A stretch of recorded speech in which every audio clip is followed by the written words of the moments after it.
Who is the best Spider-Man of them all? Tobey versus Andrew versus Tom, the stickiest threesome ever.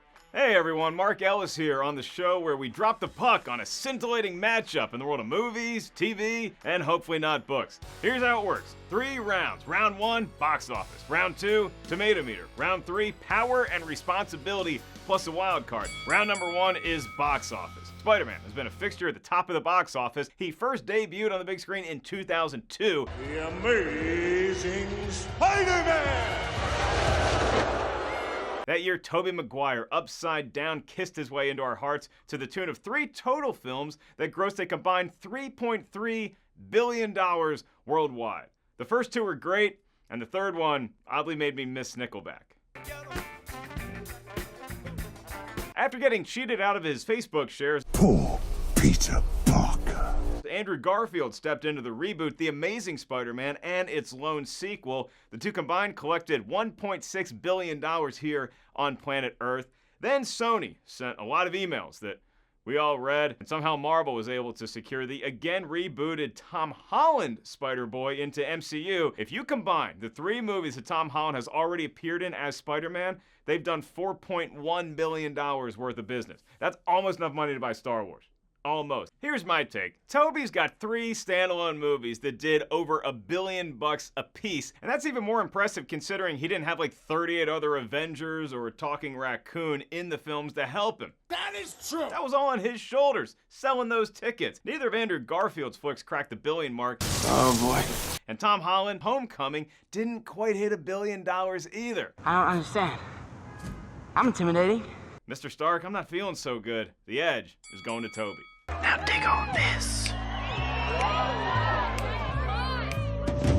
Round 2, Tomatometer. Tobey Maguire, his highest rated Spider-Man movie is Spider-Man 2 at 93%. His lowest rated, Spider-Man 3, predictably, at 63%. Still fresh. So his average of his 3 movies, 82. That'll get you in to most state colleges. Up next is Andrew Garfield. His first attempt at Spider-Man is 72% on the Tomatometer. However, The Amazing Spider-Man 2, 52%, and it has the distinction of being the only Spider-Man film that is rotten. Oh, please! His average, 62%.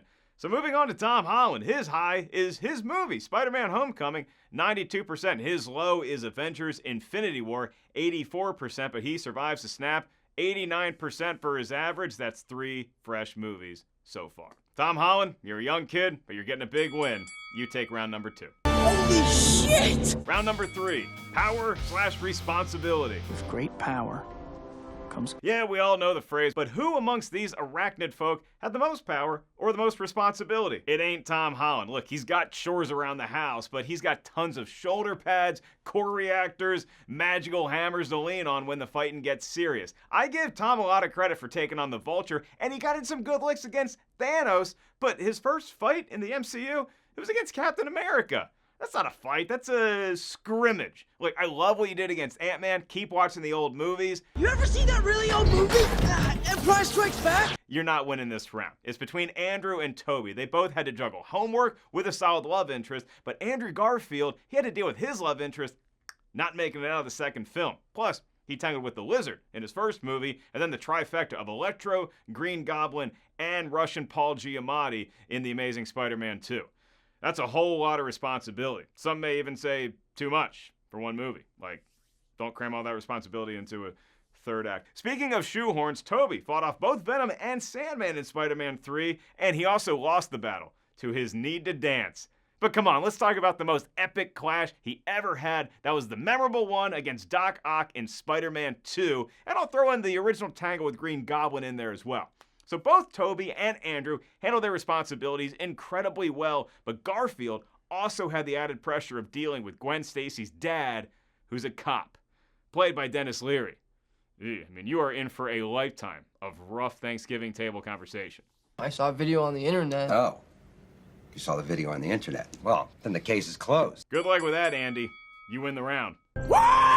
Oh, it's getting good in here. We got 3 Spider-Man duking it out. Each one has a round to their credit so far. So we move to the wild card. We thought about going with a suit, but That felt like cheating because Tom Holland has the Tony Stark cheddar in his. Let's consider the overall websmanship of these three fellows. One can't talk about websmanship, a word that I just invented. You can put that in Webster's dictionary. I'm just rolling with it today. Shazam! Go! Go! Go, Web, go!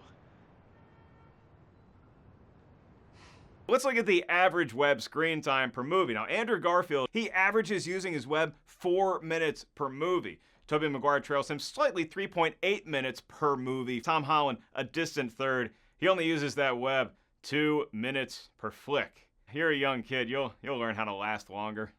And now the toughest part of my job, besides driving here, Southern California traffic. I gotta pick a winner. I'm going Tobey Maguire. That's right, you still got it, Pete. He's the original. He helped usher in the golden age of comic book movies, and his webs fling right from the wrist. His are organic, while the other two, they had to build a device to shoot the web.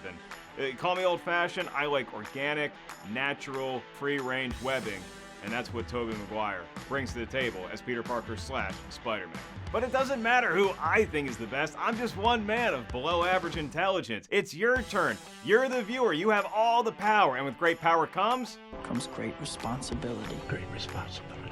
You figured it out. Comment and let us know your favorite Spider-Man of them all. Tell us why that Spider-Man is your favorite young whippersnapper named Peter Parker. Make sure y'all check out Miles Morales as Spider-Man in Spider-Man Into the Spider-Verse because it's a great movie. Thanks for tuning in this week. We'll see you real soon.